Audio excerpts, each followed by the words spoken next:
There is a woman in Kyoto. Every evening at exactly 5 o'clock, she finishes her work. Her desk is left with exactly two things on it: a small ceramic bowl for her keys and a single quiet branch in a narrow vase. That is all. When she stands up from her chair, her shoulders drop. Her breathing is steady. Her nervous system is absolutely calm. She walks out of her office feeling alive, fresh, and ready for the evening. And somewhere else right now, maybe exactly where you are sitting, an ordinary person in the West breathes out heavily, staring at a bright monitor. You reach down to open a desk drawer. It sticks a little. You pull it harder. In that exact moment, you receive a microdose of stress. You feel a deep, bone-heavy fatigue. But what if I told you that this end-of-the-day exhaustion is not the result of your hard work? What if your brain is not drained by complex tasks at all? It is drained by the endless, silent processing of visual garbage. Today, we are going to look at 15 things on your desk that are quietly burning your dopamine. Things that drain your energy before you even open your first work email. In Japan, there is a profound philosophy called danshari. It is not about organizing your mess into beautiful new boxes. It is the art of mental cutting. It is the ruthless refusal to keep triggers that hold your mind in chaos. Stay with me until the very end, because item number 15 will explain exactly why you wake up feeling completely broken. And item number 7, the one we will get to later, is something 90% of you are looking at right now on your screen. It is destroying your focus this very second. Let us begin. Let us start with the perimeter of your monitor. Item number 1, sticky notes with forgotten tasks. Look at them right now. The yellow, green, and pink paper squares clinging to the plastic frame of your screen or the wall right in front of you. You stick them there to help yourself. You justify it with simple words. You say, "I will forget if I do not write it down." You say, "I will just leave this here where I can see it, just in case." But let us look at the real psychological cost. These are not memory helpers. They are panic anchors. Every single time your eyes glide across the screen, your peripheral vision catches those bright neon spots. You no longer read the text on them consciously, but your brain reads them continuously. It registers them as unresolved threats, as debts you have not paid. Because of this, a quiet background anxiety is constantly generated inside of you. Your sympathetic nervous system is artificially and ruthlessly kept in a fight or flight state. Your brain is literally burning precious calories just trying to actively ignore those pieces of paper. It takes massive energy to block them out.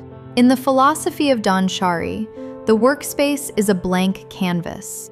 Sticking a bright note on the edge of your monitor is like letting a mosquito into your bedroom. It will buzz in your peripheral vision all day long. The shift. Stop for a second. Let this sink in. If a task takes 2 minutes, do it right now. If it takes longer, move it to a closed digital list. Rip those sticky notes off today. Clear your horizon. Your mind deserves silence, not screaming pieces of paper. Now reach out and look at the cup of stationery on your desk, because item number 2 is hiding right in there. Poorly working stationery. The pen that scratches the paper but leaves no ink. The dull scissors that chew the tape instead of cutting it. You know this exact feeling. You need to quickly write down a thought during a phone call. You grab a pen. It does not write. You aggressively scribble on the corner of the paper. You throw it back into the cup and dig for another one. Why do you keep it? You think, maybe it will write later. You think, there is still some ink in there. It is a waste to throw it away. But here is what is actually happening in your brain. This is called cognitive load. More specifically, cognitive friction. When a tool resists your action, you experience a micro-frustration. These tiny flashes of irritation burn through your daily willpower much faster than your hardest work projects. Your brain is constantly forced to make exhausting micro-decisions. Which pen should I grab so it actually writes? You are fighting your own tools.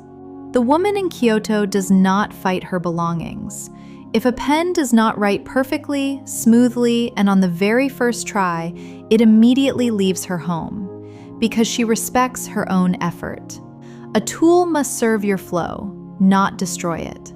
The shift. Take a blank piece of paper. Test every single pen, every marker on your desk right now. If a tool fails even once, put it in the trash. Do not accept friction in the basic things. You deserve tools that do not make you suffer over tiny details. Now lower your eyes. Look under your desk or behind your monitor, right against the wall. Item number 3, the open tangles of black cables. Extension cords, chargers, thick black wires twisted together like a heavy, dark nest. We easily find excuses for this. You tell yourself, I need all of these plugged in. You think, it is under the desk, I barely even look at it. Out of sight, out of mind. But that is a lie. Your body knows they are there. And here is the terrifying neurobiology behind this phenomenon. Our peripheral vision was not evolutionarily designed to work in a modern office. It was built for survival in the wild. It is fatally wired to instantly detect threats, contrasts, and suspicious shapes in the shadows. When your reptilian brain sees a chaotic, dark, tangled knot near your feet, it does not see USB cables. It sees snakes. It sees danger. The result of this visual chaos is a constant, unending micro spike of your stress hormone. Your cortisol is slowly dripping into your bloodstream every single minute. You sit at your desk trying to write a report, while your ancient brain is constantly whispering, there is a threat down there. There is a threat down there. This is a massive, invisible energy leak. The Japanese approach is uncompromising. Visual silence. Wires are hidden, tied up, tucked away in boxes. This is not a matter of aesthetics or trendy design. It is a matter of surviving your own lack of focus. You cannot think deeply and stay relaxed if your body is subconsciously bracing for a bite. The shift. Pull them out of the shadows. Untangle that knot. Buy a cheap cable organizer, or simply tie them with a black strap and mount them under the desk, completely out of your line of sight. Stop scaring your own brain. When the physical knot disappears, the mental knot untangles with it. You will physically feel the tension leave your shoulders and legs. There is a woman in Kyoto who, after she finishes her work, turns to her desk and sees nothing but the polished grain of the wood. She has no physical remnants of the day's failures, no monuments to tasks she did not finish. Her desk is a sanctuary of intention. Meanwhile, in offices and home studies across the world, we are surrounded by items that weigh us down with a silent, invisible gravity. We believe these items are just stuff. We believe they are neutral, but they are not. They are constantly communicating with your subconscious, whispering about your shortcomings, your fatigue, and your lack of boundaries. We are moving into the second phase of our audit, and we are going to talk about the things that foster a deep, nagging sense of unease. These are the items that hold you hostage in a state of background guilt. Let us look at item number 4, The stack of unread books on productivity, business, and self-improvement. They sit there in a neat or perhaps not so neat pile on the corner of your desk. You keep them there for a reason you tell yourself is noble. You say, "I will read these when I have more time," or "I need to finish these to be better at my job." You tell yourself they are tools. But look closer. Are they tools or are they judges? In psychology, there is a concept called ambient guilt. It is a low-level, constant sense of shame for things we have left undone. Every time you glance at that stack, your brain does not see knowledge. It sees a reminder of your own perceived laziness. It whispers, "You are not fast enough. You are not smart enough. You are standing still while everyone else is moving forward." These books are not helping you. They are monuments to your unfulfilled ambitions. They are anchors keeping you tied to the person you think you should be, rather than the person you are today. The Japanese approach to this is simple, and for many, terrifying. If a book has not been opened in months, it does not belong on your desk. It is not serving you, it is taxing you. The shift. Take those books off your desk. Put them on a shelf in another room. Or, better yet, give them away. Your desk should be a place of action, not a library of your past failures. Give yourself permission to be exactly where you are today. Now, look at item number 5. It is something so common that most of you do not even register it as clutter anymore. It is the empty coffee mug, or perhaps the half-finished water bottle, sitting on your desk. You finish the coffee, but the mug stays. It sits there for hours, or maybe even days. You justify it by thinking, "I will use it again later," or "I am just busy right now. I will clear it eventually." But this is a violation of the principle of wabi-sabi, which teaches us to complete the cycles of our lives. When you leave a used item on your desk, you are signaling to your brain that the previous moment of stress, the meeting, the deadline, the rush, is still hanging in the air. You are refusing to clear the space for the new. Every time you look at that stained mug, your nervous system registers a tiny, unresolved cycle. You are literally trapping the energy of your past work hours in your current workspace. The Japanese kitchen, and by extension, the Japanese workspace, demands that we close our cycles. When you drink your tea or your coffee, you enjoy it, you finish it, and then you take the vessel away. You do not leave the ghost of your last drink to haunt your next task. The shift. Make it a rule. When the drink is finished, the mug leaves the desk immediately. No exceptions. Do not let your workspace become a graveyard of finished tasks. Clear the vessel, and you clear the mental space to focus on what matters now. Finally, we arrive at item number 6. This is perhaps the most subtle, yet the most destructive to your mental focus. It is the presence of other people's things on your desk. The business cards of people you met 6 months ago, the paperwork that belongs to your colleague, the random items your family members have left for you to deal with. We treat our desks like a community drop-off point. We think, it is just a business card. It is polite to keep it. Or, I will handle this paperwork when I have time. But what you are doing is blurring your spatial boundaries. Your desk should be your private, safe capsule, the place where your brain goes to create and to execute. When you allow the artifacts of other people's lives and work to colonize your surface, your subconscious mind perceives this as a loss of control. You are literally sharing your mental territory with others, and this dilutes your ability to focus on your own objectives. The Japanese perspective on personal space is absolute. Your desk is your sacred territory. It is where you exert your influence on the world. If it is covered in someone else's clutter, you are telling your brain that your own work is secondary to the needs and the artifacts of others. The shift. Clear everything that is not yours. Return the paperwork, file the business cards, and reclaim your territory. Do not let your desk become a public dumping ground. By guarding your space, you guard your mind. When you look at your desk tonight, make sure every object there is a reflection of your own intent and nothing else. Every object you remove is a layer of fog lifting from your brain. You are not just cleaning, you are reclaiming your right to be focused, to be calm, and to be yourself.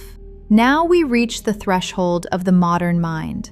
We are moving from the physical desk to the digital horizon, where the clutter is invisible, but the exhaustion is absolute. We are talking about the peak of the information age, where we have traded our peace for the illusion of productivity. You are sitting at your desk, and you feel like you are working hard. You are shifting between tabs, you are multitasking, you are juggling projects. But at the end of the day, you feel a peculiar kind of burnout, a paralysis that leaves you staring at the screen, unable to think. This is not because you are weak. It is because you are caught in the grip of the digital trap. Let us address item number 7, the one I promised would change everything for you. Look at your browser right now. How many tabs do you have open? 10, 20, 50? You have the email tab, the research tab, the article you meant to read, the video you meant to watch, the store page for a purchase you are considering. You tell yourself, I need these for reference, or I will get to these later. You treat these tabs as if they are meaningful work. But here is the brutal truth. Each one of those tabs is a fragmented piece of your consciousness. Every open tab is a notification to your brain that something is unfinished. Every time your eyes flicker to that crowded bar at the top of your screen, your brain registers an unclosed mental loop. This is what we call the digital everything bowl. You are not multitasking. You are simply fragmenting your attention into shards so small that you can no longer focus on the task at hand. The Japanese philosophy of danshuri teaches that to have space for the new, we must be ruthless with the old. A tab that is not being used right now is a ghost of a decision you have not made. It is an open wound in your focus. The shift is radical. Close everything. If it is important, save it to a list and close the window. Start your session with one single tab. Feel the rush of silence that follows when the clutter disappears. Your brain will finally stop scanning the horizon for things you haven't finished. Now, move your attention to the objects on your desk that relate to your work. Item number 8, documents, prototypes, or tools from past projects. Specifically, the ones that were not quite as successful as you wanted them to be. These are the physical anchors of your imposter syndrome. You keep them because you think, I should learn from this, or I need to remember what went wrong. But you are not keeping them for growth. You are keeping them as a form of self-flagellation. Every time you look at that report from a failed project, or that binder from a client you lost, your brain triggers a microdose of the same stress you felt when things were going wrong. You are essentially keeping your past failures alive on your desk. The Japanese understand that objects hold the energy of the intent we pour into them. If an object is tied to a moment of doubt, anxiety, or failure, it does not belong in your current creative space. It is not helping you learn. It is hindering your courage to start something new. The shift. Take those relics of old stagnant projects and remove them from your site. Put them in an archive box and place it in a closet. Your desk belongs to the present. By removing these physical anchors, you free your psyche to take risks again, without the weight of past baggage pulling you back. Finally, consider item number 9. This one will sound counterintuitive because it involves the very things we are told are the solution. The excess of desk organizers, plastic trays, fancy drawer dividers, and productivity docking stations. We buy these because we are desperate for control. We look at our chaotic workspace and we think, if I just buy the right tray, if I just get the right folder, the chaos will stop. This is the Western illusion of control. We try to structure our stress instead of removing the source of it. Every organizer you buy is a confession that you have more things than you have the capacity to manage. In Japan, there is a saying, if you need a container to organize your mess, the problem is not the mess. The problem is the quantity of the things. The Japanese master of danshari does not need drawer dividers because they simply do not own enough to need them. A desk that requires a system of complex organizers is a desk that is already failing you. The shift. Stop buying solutions for your clutter. Start removing the clutter that requires solutions.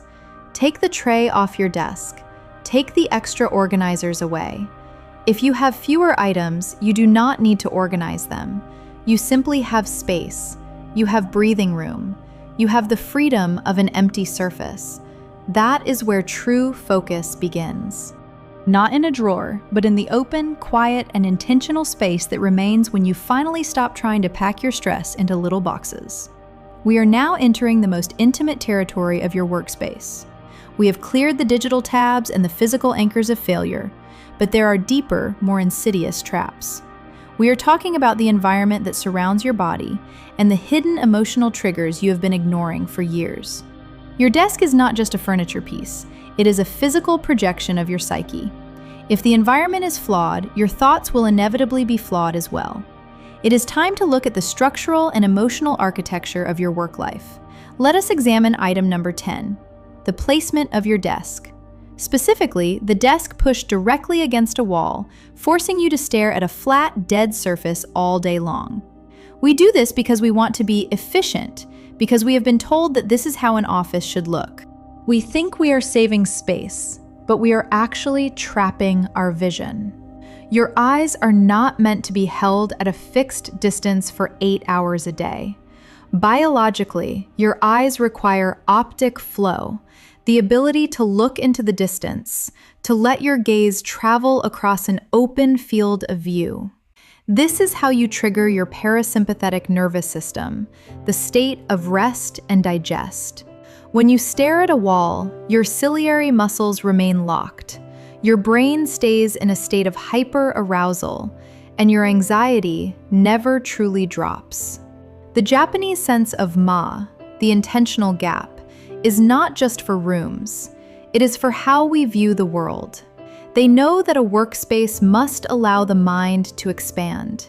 If you are facing a wall, you are effectively working in a mental prison. The shift. Turn your desk. Even if it is just a few inches, orient it so you can see a window, or at least a doorway. Give your eyes a place to rest. When you allow your gaze to travel, your thoughts follow. You will find that your ability to think deeply and calmly is directly proportional to how much distance you can see in front of you. Now, we must address the most uncomfortable part of this audit. Item number 11. Gifts, mementos, or trophies from toxic sources. The pen set from a former boss who belittled you. The decorative paperweight from a client you dreaded dealing with.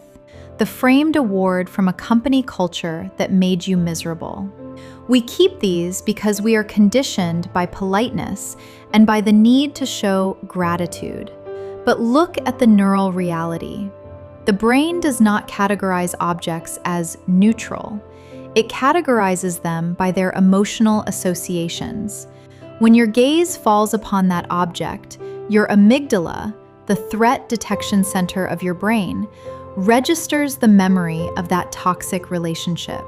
It is a micro jolt of stress, a ghost of a past resentment surfacing in the middle of your productive morning. You are carrying emotional poison on your desk, and you are paying for it with your own mental clarity. In the Japanese tradition, objects are understood to carry the weight of the circumstances in which they were acquired. If the circumstance was painful, the object is a burden. The shift. Be ruthless. If an object does not make you feel capable, inspired, or at peace, it has no business being on your desk. Take that gift and put it in the bin. You are not being ungrateful, you are being protective of your own mental health. Clear the toxicity, and you will be amazed at how much lighter the air in the room feels. Finally, let us look at item number 12. It is something that ruins your sleep, your mood, and your focus in the most invisible way possible. It is the cold, harsh LED light, or that flickering ring light left on well past the end of your natural workday. We use these because we want to crush it in the evening, because we want to see every detail of our work. But by doing this, you are telling your brain that the sun is still at its zenith. You are blasting your retinas with blue light, which effectively slams the door shut on your natural production of melatonin. You are essentially hacking your own biology to keep you in a state of emergency. Japan has a deep-rooted respect for the natural cycles of light. They understand that the quality of your work is tied to the quality of your internal rhythms. After 6 p.m., your workspace should transition. It should become softer, warmer, and more reflective. If you are sitting in a harsh white spotlight at 8 p.m., you are not being productive. You are being aggressive toward your own nervous system. The shift. Change your lighting. Use warm, dim lamps. When the sun goes down, your light should follow its lead. If you must work, do it in a soft glow. By aligning your workspace with the natural rhythm of the day, you stop fighting your own body and start working with it. You will find that you can finish your work faster, feel less drained, and transition into sleep with the ease of a person who has finally learned how to live in sync with the world. We have reached the end of our audit, the final layer of the onion. We have cleared the physical clutter, the digital noise, and the emotional traps. Now we arrive at the most dangerous territory of all, the place where the barrier between your labor and your life has completely collapsed. The final 3 items are not just desk accessories. They are the reasons you feel like you are never truly off the clock. This is about the sanctity of your restoration. Item number 13.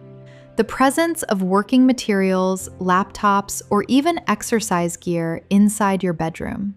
You think, it is just for a few minutes, or I will just check one thing before I go to sleep. You are lying to yourself.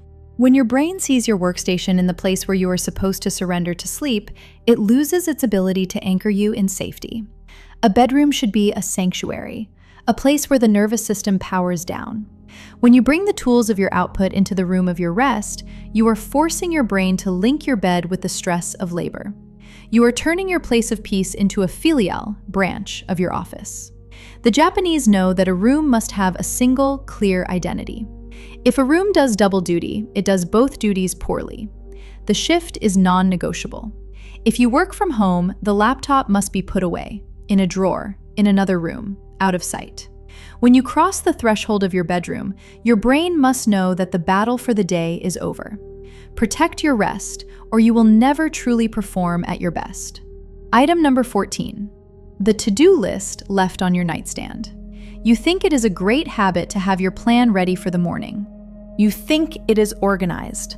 But look at the research on the Zeigarnik effect. Your brain is a completion machine. It is obsessed with unfinished loops. When you leave a list of tasks glaring at you right before you close your eyes, your mind does not switch off. It begins to simulate the work. You are solving problems in your sleep. You are worrying about deadlines in your dreams, and you are waking up with a deficit of energy because you never actually left the office. Your brain does not know the difference between thinking about work and actually doing work. To your nervous system, That list is a persistent, low-level demand. The Japanese understand that to start well, you must finish well. A day is only complete when the mind is allowed to become empty. The shift. Write your list, yes, but do not keep it by your bed. Keep it in your desk, in your bag, anywhere but the place where you sleep. Make a clear physical departure from the tasks of the day. Only when you let go can your brain truly recover. Finally, item number 15, the most subtle yet the most destructive. The habit of checking emails or chats while lying in bed. This is the final blow to your nervous system. In that split second, you are triggering a massive cocktail of dopamine and cortisol. You get the hit of the new and the urgent, and your body immediately shifts into high alert gear. You are not staying on top of things.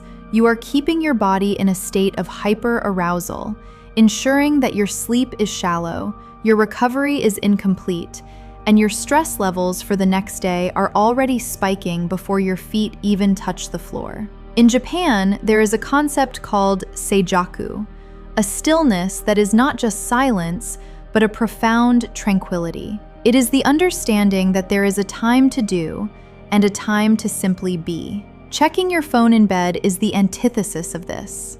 The shift. Ban the screen from the bedroom entirely. Let the last hour of your day be for your own thoughts, your own breath, and your own stillness. This is your final catharsis. Your desk is not just a piece of furniture. It is the physical projection of your own mind. When you apply the philosophy of Danshardi, you are not simply cleaning. You are performing a surgical strike on the channels through which your energy leaks. You are reclaiming your right to be focused, to be calm, and to be whole. Look at your browser right now. Close the tabs. Look at that object from your past. Take it off your desk. You do not need a bigger office, a better chair, or more storage. You need a lighter mind. The woman in Kyoto with her 2 things on the table is not a fantasy. She is the result of 15 small, intentional decisions. And tonight, you are going to make the first one. Pick one thing from this list.